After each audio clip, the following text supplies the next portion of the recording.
And I remember looking at my cheekbones and thinking like, wow, my face looks really different. I have been mewing for 2 years and it has changed my face. Some of you may be wondering, what is mewing? Some of you may be wondering, what did it do to my face? And some may be wondering both. So in short, mewing is when your tongue is touching the roof of your mouth continuously when you're not speaking. This is supposed to promote a strong and defined facial structure. So the number one change that I've noticed is definitely my cheeks, especially when the sunlight hits my face. You can really see a lot more cheekbone definition. And I remember a year after doing this, I went back in an elevator that I had been in like the year before. And I remember looking at my cheekbones and thinking like, wow, my face looks really different. And that was after a year. In terms of what my face looks like, I feel like my chin is a little bit less prominent, maybe even like a little bit smaller. The features on my face feel like they're more prominent, which makes sense. If your face and your cheeks are getting smaller, everything else is going to look bigger. By practicing mewing, I've actually been able to carve out my cheekbones a lot more and to kind of reverse the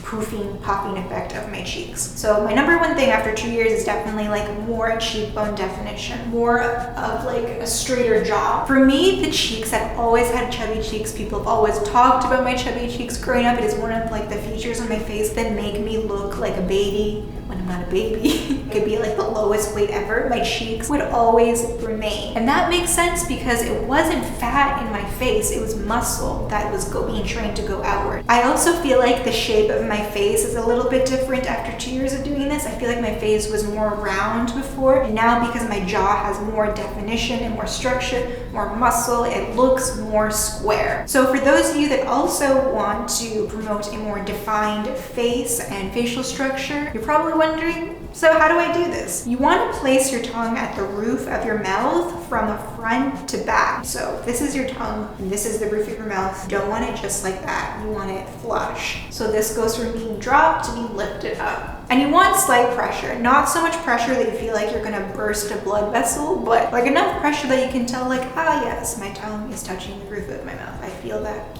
firmly. At first, you're going to be very aware of holding the tongue to the roof of your mouth, but over time, when it becomes a habit, you'll actually even do it in your sleep. I push my tongue to the roof of my mouth when I swallow. So every time I swallow, my tongue goes up instead of just kind of like wishy-washy, like it's firm. And I also do this when I'm just like swallowing spit.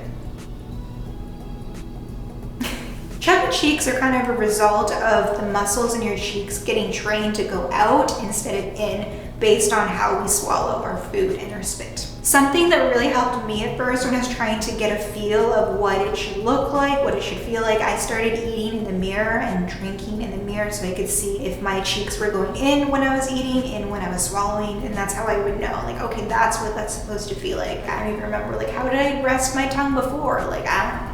It's very comfortable actually to just like let your tongue flop around. It takes effort to even push it up, but that's what gives you like that muscle. That's what gives you the definition. Whenever there's like effort and pressure on something, it really like makes it strong. Growing up, I didn't breathe through my mouth. I always breathed through my nose. The thing that was missing for me was the tongue being placed at the roof of my mouth with pressure. Why does this work? Why is this doing anything? You can kind of look at your tongue as like an anchor. Your jaw is attached to your tongue, and wherever your tongue is placed, your jaw will follow. So if your tongue is kind of flopped down like this, your jaw will flop down. If your tongue is pushed up, your jaw will get pushed up and be more straight and be more defined. Because this is the base of our face, whatever we're doing down here will affect the entire face over time. It's not something that you can just do for like 2 weeks and like expect to be like a supermodel face. It takes time to carve out those cheekbones. It took time to get them to poof out your whole life, so it will take time to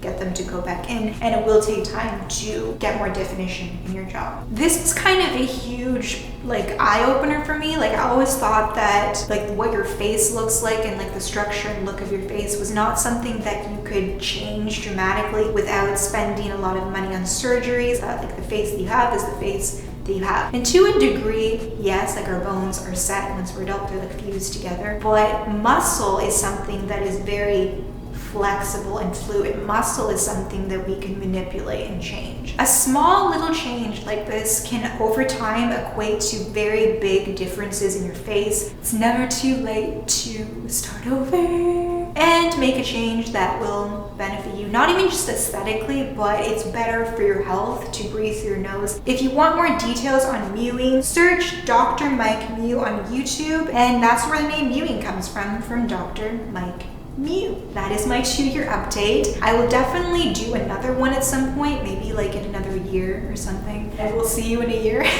Or I will see you in my next video. Thank you so much for watching. I love you guys so much. See you in the next video.